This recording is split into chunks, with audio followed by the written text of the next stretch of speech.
On va laisser de côté tout ce qu'on pense savoir sur les contes de fées. Direction le Japon médiéval pour une histoire où les démons sont bien plus surprenants qu'on ne l'imagine. Alors, notre histoire commence avec lui. Un homme tout à fait ordinaire, à un détail près. Cette énorme verrue qu'il a sur le visage. Et ce détail, il est bien plus important qu'il n'en a l'air. Imaginez la scène. Une nuit, il est seul, tout seul, au fin fond des montagnes. Et là, il tombe sur ça. Un banquet de démons qu'on appelle les Oni. Bon, en général, la réaction normale, ce serait de partir en courant en hurlant. Mais lui, non. Et c'est là que l'histoire devient vraiment étrange. Il fait un truc complètement inattendu. Au lieu de prendre ses jambes à son cou, il se met à danser. Attention, hein, pas pour les impressionner, pas pour négocier quoi que ce soit, non, juste parce qu'il le sent. Une danse totalement spontanée, sans aucune arrière-pensée. Et les démons, ils sont bluffés. Ils adorent ça. À tel point qu'ils lui disent « Reviens demain !» Et pour être sûr qu'il tienne sa promesse, ils lui prennent sa verrue comme une sorte de caution. Et voilà que, d'un seul coup, le complexe de toute sa vie a disparu. Comme par magie, sans même qu'il ait eu à le demander. Forcément, une histoire pareille, ça fait du bruit. Et ça arrive aux oreilles de son voisin. Un voisin qui, comme par hasard, a lui aussi une verrue. Sauf que lui, son moteur, c'est pas la joie de vivre, c'est la jalousie, l'envie. Il se dit tout de suite « Ah, mais c'est facile ça, je vais faire la même chose et hop, plus de verrue !» Sauf que, voilà la différence. Sa danse à lui, elle est rigide, nulle. Et pourquoi ?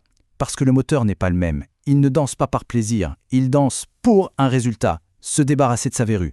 Chaque geste est calculé, forcé. Et les démons, ils sont pas bêtes. Ils sentent bien qu'il y a un truc qui cloche. Et là, les démons sont furieux. Ils lui balancent « Non mais, on n'a jamais vu un danseur aussi mauvais. Tiens, pour la peine, reprends aussi celle de l'autre. » Et voilà comment notre voisin avide se retrouve avec non pas une, mais 2 verrues. La leçon est claire, l'avidité, ça ne rapporte rien. Au contraire, ça peut coûter très cher. C'est une histoire toute simple, mais elle est assez géniale, non ? La question c'est, d'où est-ce qu'elle sort ? Ce n'est pas juste un petit conte isolé. En fait, c'est la pièce d'un puzzle beaucoup plus vaste et passionnant. Alors, elle vient de ce recueil Uji Shui Monogatari. Et rien que le nom est fantastique. Uji, c'est le nom d'une ville. Mais Shui, ça veut dire glaner, ramasser ce qui traîne. En gros, on pourrait traduire ça par les histoires qu'on a ramassées à Uji. C'est un peu l'ancêtre du best-of des rumeurs et des faits divers de l'époque. Et pour bien comprendre ces histoires, il faut faire un petit voyage dans le temps. On parle du Japon d'il y a 800 ans. Et à cette époque, c'est le chaos. Le vieux monde, celui des aristocrates super raffinés, avec leur poésie, leur cérémonie, tout ça est en train de s'écrouler. Et à la place, un nouvel ordre émerge, celui des samouraïs, des guerriers pour qui la seule loi, c'est celle du sabre. Et au milieu de tout ce tumulte, la frontière entre le monde réel et le monde des esprits, elle est très floue. L'idée de croiser un démon en allant faire ses courses, ou de prier un Bouddha et d'avoir l'impression qu'il répond vraiment, ce n'était pas considéré comme de la fiction. Non, ça faisait partie du quotidien. Et ça nous éclaire un peu plus sur les démons de notre histoire, les Oni. Ce qui est génial, c'est qu'ils ne sont pas simplement méchants.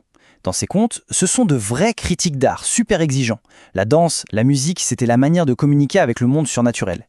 Et si la performance n'était pas à la hauteur, on a vu ce qui pouvait arriver. Alors on en arrive à la question clé. Qu'est-ce qui fait que ce recueil, 800 ans plus tard, est toujours aussi génial ? Pourquoi est-ce qu'il nous parle encore aujourd'hui ? En fait, la magie de ce livre repose sur 3 piliers. Premièrement, les héros, ce ne sont pas des pro-chevaliers sans peur et sans reproche. Ce sont des gens ordinaires, avec leurs défauts. Deuxièmement, le livre est hyper démocratique. On peut passer de l'histoire d'un empereur à celle d'un voleur, sur un pied d'égalité. Et enfin, et c'est peut-être le plus important, c'est totalement imprévisible. On ne sait jamais si ça va bien se terminer ou pas. Un peu comme dans la vie, finalement. Ok, mais au-delà des histoires amusantes ou étranges, quel est le message de fond ? Qu'est-ce que ces contes essaient vraiment de nous transmettre ? Parce qu'il y a des thèmes très profonds qui parcourent tout le recueil. Le grand thème qui revient tout le temps, c'est une sorte de karma, mais version japonaise médiévale. C'est pas juste « sois gentil et de bonnes choses arriveront ». C'est plus subtil. C'est plutôt « arrête de tout calculer ». Les personnages qui sont obsédés par le gain, qui essayent de forcer la chance, ils se plantent, systématiquement. Par contre, ceux qui agissent de façon désintéressée, c'est à eux qu'arrivent les coups de chance les plus incroyables. C'est l'éloge de la sérendipité. Et l'exemple le plus fou de ça, c'est l'histoire du millionnaire au fétu de paille. Le point de départ est absurde. Un homme n'a rien, à part un seul brin de paille. Et puis au fil des échanges, des rencontres, son brin de paille se transforme en orange, puis en tissu précieux, puis en cheval, pour finir avec un manoir et des terres. À aucun moment il n'a cherché à s'enrichir, il s'est juste laissé porter. L'autre grande valeur qu'on trouve partout dans ces contes, c'est le respect absolu pour la maîtrise, pour le savoir-faire. L'auteur est clairement fasciné par les experts, les pros, ces gens qui consacrent leur vie à devenir les meilleurs dans leur domaine.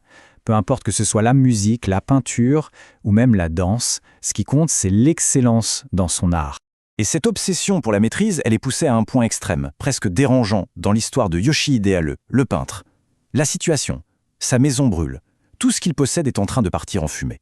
La réaction normale serait la panique, n'est-ce pas? Eh bien pas lui. Lui, il s'assied et il observe l'incendie, fasciné. Et ce qu'il dit à ce moment-là est juste hallucinant, c'est presque effrayant. En substance, il dit « Pendant des années, j'ai mal peint les flammes. Maintenant que je vois ça, je comprends enfin comment le feu brûle. C'est le seul bénéfice que je tire de cette catastrophe. » Pour lui, comprendre son art, c'était plus précieux que tous ses biens. C'est une vision assez radicale du sacrifice artistique. Bon, après tout ça, la question se pose. Pourquoi est-ce que ces vieilles histoires ont encore quelque chose à nous dire aujourd'hui? En quoi sont-elles pertinentes? On vit dans un monde obsédé par l'efficacité, la performance, la perfection. Tout doit être planifié, optimisé. Il ne faut surtout pas échouer. Mais cette pression constante à tout contrôler et à ne jamais faire d'erreur, au fond, n'est-ce pas complètement épuisant? Et c'est peut-être là que ce vieux recueil nous offre une vraie bouffée d'air frais. Il nous rappelle une chose simple. Être humain, ce n'est pas être parfait. Les personnages de ces histoires sont formidables, justement parce qu'ils sont imparfaits. Ils trébuchent, ils se trompent, ils sont parfois un peu bêtes ou avides, bref, ils sont humains. Et c'est pour ça qu'on s'attache à eux. Finalement, ce recueil nous laisse avec une idée assez puissante. Il suggère que la vie, ce n'est pas un plan qu'on exécute. Que les imprévus, les échecs, les détours, ce ne sont pas des bugs dans le système. C'est peut-être ça, justement, le cœur du sujet. C'est peut-être ça qui rend une vie et une bonne histoire vraiment intéressantes.